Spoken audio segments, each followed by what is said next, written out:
Bismillahirrahmanirrahim. Assalamualaikum warahmatullahi wabarakatuh. Alhamdulillahirabbil alamin. Alhamdulillah alladzi anzala sakinata fi qulubil mu'minin liyazdadu imanan ma'a imanihim wa lillahi junudus samawati wa ma fil ardh wa huwal azizul hakim. Innal hamdalillah nahmaduhu wa nasta'inuhu wa nastaghfiruh wa ala rasulillah wa ala alihi wa man tabi'ahum bi ihsan ila yaumil qiyamah. Ya ayyuhal hadirun ittaqullaha haqqa tuqatih wa la tamutunna illa wa antum muslimun.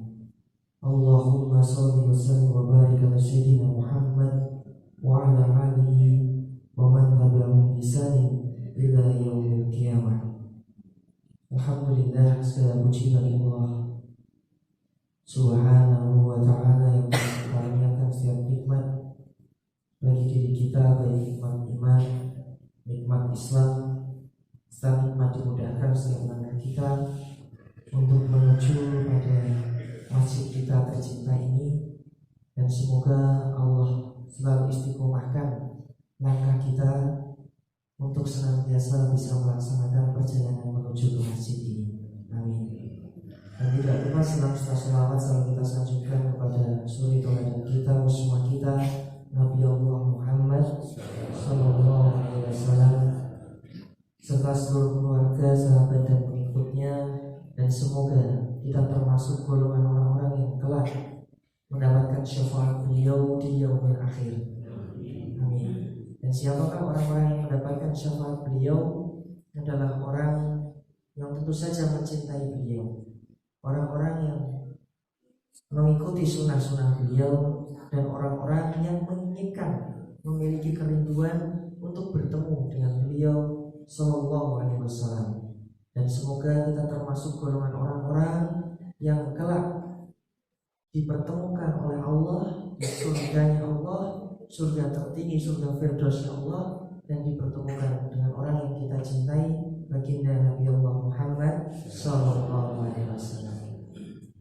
Dan marilah kita tingkatkan keimanan dan ketakwaan kita dengan sebenar-benarnya iman dan dengan sebenar-benarnya takwa, dengan menjalankan segala perintahnya mastata'tum, sesuai dengan kemampuan maksimal kita, dan menjauhi segala larangannya mastata'tum, sesuai dengan kemampuan terbaik kita dalam menjauhi larangan-larangan Allah. Dan janganlah sekali-kali kita mati dalam keadaan menyekutukan Allah dengan Tuhan yang lain. Dan semoga Allah mematikan kita dengan husnul khatimah. Allahumma. Bapak Ibu yang dirahmati Allah Subhanahu wa ta'ala, hari ini kita akan berbagi sedikit kisah tentang sahabat Nabi yang bernama Abdullah bin Umi Maktum, yang beliau ini sahabat yang memiliki keutamaan luar biasa. Dan sahabat ini memiliki kekurangan, yang kekurangan itu nanti akan menjadi keutamaan beliau. Beliau ini adalah seorang buta yang masuk dalam as-sabiqun al-awwalun, orang-orang yang pertama kali masuk Islam. Kemudian beliau adalah sepupu daripada Khadijah. Abdullah bin Umi Maktum ini memiliki kelebihan atau luar biasanya. Beliau masuk dalam Al-Quran surat Abasa gara-gara hal yang dilakukan Nabi dan kemudian kunjungan beliau.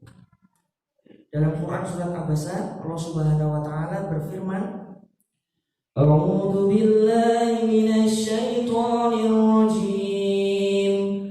Bismillahirrahmanirrahim.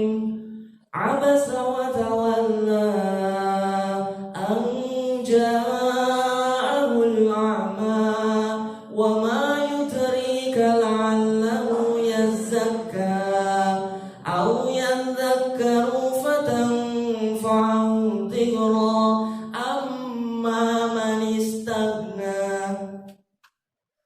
Jadi di di terjemahannya tulisannya, dia Muhammad berwajah masam dan berpaling.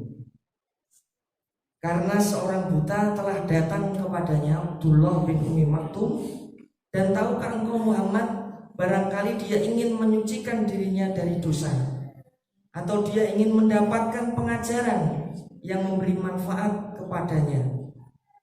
Ataupun adapun orang yang merasa dirinya serba cukup atau pembesar-pembesar Quraisy, maka engkau Muhammad memberi perhatian kepada mereka, padahal tidak ada celah atasmu kalau dia tidak menyucikan diri atau beriman. Dan adapun orang-orang yang datang kepadamu, dan adapun orang yang datang kepadamu dengan bersegera untuk mendapatkan pengajaran, sedang dia takut kepada Allah, engkau Muhammad malah mengabaikannya. Jadi di sini ada Abdullah bin Umi Maktum, sudah Islam, mau datang kepada Nabi minta pengajaran. Tapi ketika itu ada pula datang berikutnya para pembesar-pembesar Quraisy. Jadi orang-orang kaya dari suku Quraisy datang pula kepada Nabi. Ketika itu beliau ingin memberitahunya bukan pada Abdullah bin Umi Maktum, tapi secara logika, ini kalau para pembesar Quraisy ini saya ajari dulu. Perkiraan beliau ya logikanya ada iki wong buta, iki diajari agama iki. Paling yo maksimal mentok ngoten niku. Tapi nek ini para orang-orang kaya pembesar ini masuk Islam, insya Allah Islam akan lebih besar. Itu logikanya Kanjeng Nabi. Nek logika awak dhewe nggih ngoten niku kinten bilang. Tapi Allah Subhanahu wa taala Masya Allah menegur Nabi, mengkritik Nabi dalam surat ini. Dia Muhammad bermuka masam. Masya Allah, Bapak Ibu menawi wonten tiyang, saya bermuka masam kepada jenengan. Seneng napa mboten, Bu? Halo, seneng napa mboten? Mboten. Nah, kinten-kinten Abdullah bin Umi Maktum, Nabi bermuka masam sama beliau. Seneng napa mboten Abdullah bin Umi Maktum? Seneng mboten, Bu? Nggih, mboten ngertos. Soalnya Abdullah bin Umi Maktum niki buta. Maka ini adalah salah satu Nabi gak pernah menyinggung sahabat yang lain, kemudian menyakiti sahabat yang lain. Tetapi muka masamnya Nabi Masya Allah cuma bermuka masam, Bu. Abdullah bin Umi Maktum ini gak tersakiti, wong dia buta. Muka masam kan wajah ini kan boten penak. Boten penak karena pengen ngajar ini kok ini datang orang buta kok berpaling, kemudian ingin memberikan pengajaran yang pada orang-orang pembesar Quraisy itu. Beliau bermuka masam sama Allah, bermuka masam ini sama orang buta. Yang orang buta ini pun gak sakit hati karena gak melihat Nabi ketika itu bermuka masam. Maka Allah dikritik sama Allah. Wahai Muhammad, kenapa engkau bermuka masam? Ada orang datang kepadamu duluan, dia sudah ingin menyucikan dirinya, sudah mengesahkan Allah. Kenapa engkau malah mau melayani para pembesar-pembesaran itu? Padahal tidak ada celah bagimu ketika engkau tidak melayani mereka. Masya Allah, Masya Allah. Ini menjadi hikmah bagi diri kita, bahwasanya Masya Allah kadang kita melihat nek kain mlebu Islam iki iso ngene iki kain ini juga. Ternyata kita lupa, ini ada orang yang datang duluan. Ini meskipun buta, Masya Allah, buta sama Allah itu datang duluan, urusan dulukan, karena dia datang duluan. Masya Allah. Dan ini sering kita lakukan. Konten saya misalnya datang suatu tempat ketemu teman saya, kemudian ngobrol, kemudian ada datang Pak RT, kemudian saya ditinggal ngobrol kali Pak RT. Masya Allah, ini ternyata nggak boleh seperti itu, ditinggal untuk lebih menghormati tak ngobrol. Ada tata caranya. Ketika saya misalnya ada orang datang duluan kepada saya, kok ada Pak RT, ini Pak RT orangnya Masya Allah harus didahulukan juga. Kemudian saya bilang, Pak ngapunten sangat menika wonten Pak RT, kula tak ngobrol kali Pak RT nggih, ndak mboten enten kancane. Nggih Mas, mboten ngono. Adab akhlak. Masya Allah, Nabi Shallallahu alaihi wasallam ketika Abdullah bin Ibnu Abbas di sebelahnya masih anak kecil paman beliau, di sebelahnya ada orang dewasa. Sahabat Nabi juga makan. Hak orang makan kan di sebelah kanannya. Ketika itu Nabi Shallallahu alaihi wasallam nek pengenak dhewe nggih sing diparingi mboten cah cilik sing gedhe riyin. Nabi berpikiran seperti itu, tapi haknya sebelah kanan. Dan Abdullah bin Abbas ada di sebelah kanan. Kemudian ketika itu Nabi mau memberikan kepada yang di sebelah, tapi Nabi minta izin dulu sama yang di sebelah, anak kecil yang di sebelah. Wahai Ibnu Abbas, bolehkah aku memberikan makanan ini kepada orang dewasa di sebelahku? Apa kata anak kecil tadi? Wahai Nabi, tidak, itu jatah saya. Aku ingin pemberian makanan ini langsung darimu. Masya Allah, saking cintanya kepada Nabi, ingin memberikan makanan itu dari Nabi langsung. Berkahnya luar biasa. Dan boleh nggak? Ya nggak masalah, nggak masalah. Karena ini haknya anak kecil sama Nabi ditanya kok. Luar biasa, luar biasa ini. Mendahulukan orang yang dahulu datang. Nanti macam-macam ini penggunaannya dalam pekerjaan, dalam hal macam-macam penggunaannya, macam-macam. Dan ini aja Nabi Muhammad SAW turun seperti ini dikritik sama Allah. Cuma bermuka masam yang dia saja mungkin nggak sakit hati karena buta. Tapi Allah menunjukkan. Dan ini salah satu wujud keautentikan daripada Al-Quran, bahwasanya ada orang-orang yang menuduh Al-Quran, Al-Quran itu buatannya Kanjeng Nabi. Kalau saya buat buku Bapak Ibu, saya nulis gak bakal saya ngeritik diri saya sendiri. Di sini bahkan ada tanda pentingnya nanti bahwasanya ini adalah teguran yang sangat keras kepada Nabi. Dan salah satunya sifat maksum dari Nabi, bukan Nabi tidak pernah berbuat dosa, tetapi mau berbuat dosa atau salah sama Allah langsung diingatkan. Maksumnya Nabi mau berbuat salah, ngambil keputusan, diingatkan langsung sama Allah. Masya Allah.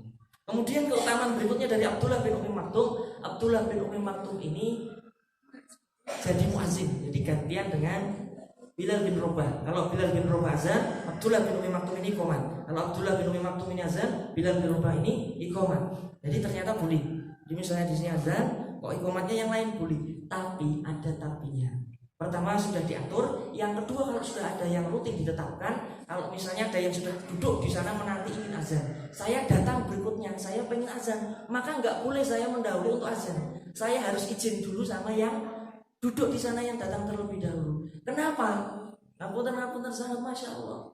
Karena zaman Nabi itu azan dan sholat pertama ini rebutan. Tapi bukan nonton saya rebutan jadi imam. Kembali kali sana ini. Ketone nek dadi imam niku kok keren beken, bapalane kata swear. Masya Allah, terhormat dihormati.